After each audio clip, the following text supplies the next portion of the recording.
24 jam mengintai manusia.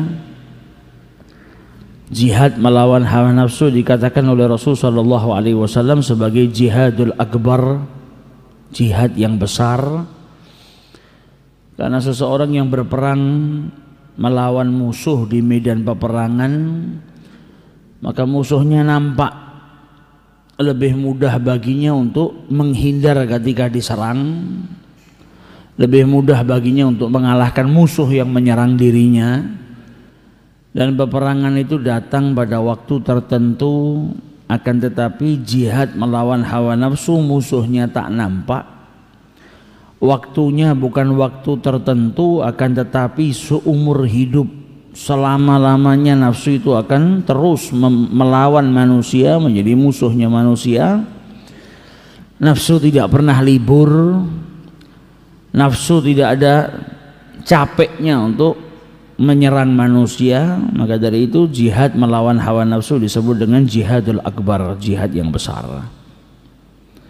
Sayyidina Ali bin Abi Thalib telah menjelaskan kepada kita bagaimana nafsu itu dengan diri manusia. Beliau katakan, saya dan nafsu itu seperti saya mengembalakan kambing. Saya pengembala, nafsu itu ibarat kambingnya.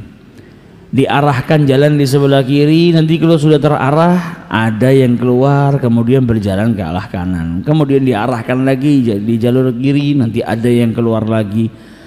Begitu nafsu kita. Jadi kita selalu harus mengendalikan hawa nafsu kita, dan nafsu tidak akan selalu tunduk kepada kita, melainkan akan ngajak kita kepada hal-hal yang tidak baik. Maka kita terus seperti seekor kambing yang lari ke jalur yang salah, maka kita arahkan lagi ke jalur yang benar. Itu hawa nafsu. Dan Allah Subhanahu wa taala berfirman dalam Al-Qur'an sangat banyak sekali memerintahkan kita jangan sampai kita itu tunduk kepada hawa nafsu. Wala tattabi' ahwa'ahum wala tattabi'il hawa fayudhillaka an sabilillah.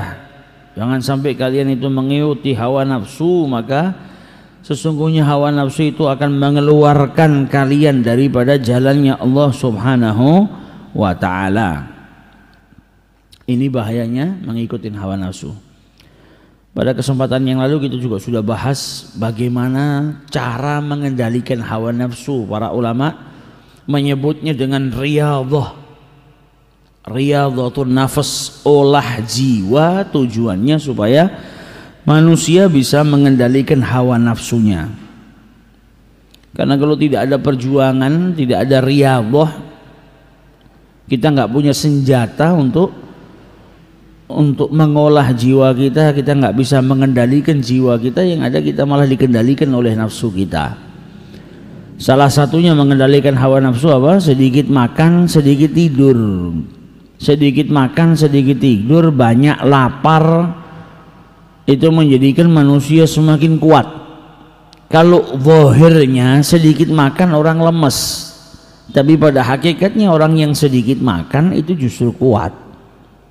Bahkan dari segi medis itu orang kalau kebanyakan makan banyak penyakitnya. Tapi orang yang sedikit makan, orang yang banyak puasa, justru orang yang sehat. Banyak makan hanya akan menjadikan manusia lalai, banyak makan hanya akan menjadikan tubuh manusia itu lemas, banyak makan hanya menjadikan tubuh manusia itu semakin malas. Akhirnya apa? Datang rasa kantuk, kemudian dia menghabiskan waktunya untuk tidur. Sayyidina Luqman Al-Hakim mewasiatkan kepada anaknya apa? Jangan banyak tidur, jangan banyak makan. Barang siapa yang memperbanyak keduanya, wahai putraku, kata beliau, jaa yaumal qiyamah mukhlisan, jaa yaumal qiyamah muflisan minal a'malis shalihah. Orang yang banyak makan dan banyak tidur itu kelak akan datang di hari kiamat bangkrut daripada amal-amal soleh. Kenapa dikatakan bangkrut? Yang lainnya bawa banyak amal soleh, dirinya karena di dunia banyak makan, banyak tidur, amal solehnya sedikit.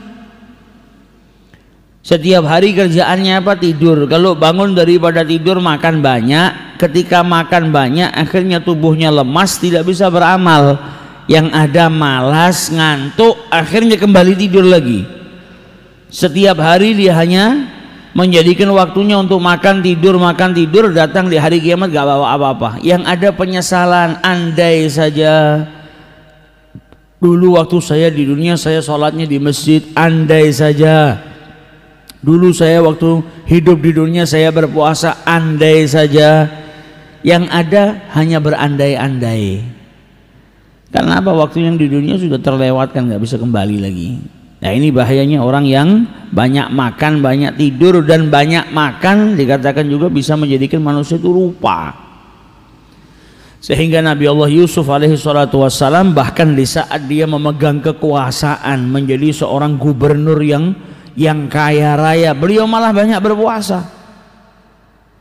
Ketika ditanya oleh orang-orang yang hidup di zamannya, lima tukthirus saum, kenapa engkau malah banyak berpuasa sedangkan khazainul ard, kekayaan yang ada di muka bumi ini ada di tanganmu? Apa kata Nabi Allah Yusuf? Saya takut kalau saya itu kenyang maka saya lupa dengan orang-orang yang lapar. Nah, orang kalau sudah kenyang kepeduliannya hilang. Orang kalau sudah kenyang ya itu tadi, jadikan tubuhnya lemas dan lain sebagainya. Nabi Allah Yusuf dia riyadhahnya apa? Banyak berpuasa supaya apa? Ingat dengan orang-orang miskin, ingat dengan orang-orang yang lapar. Karena ketika merasakan apa yang dirasakan oleh orang lain itu akan muncul kepedulian. Kalau nggak pernah ngerasakan, nggak peduli, nggak tahu penderitaan orang lain.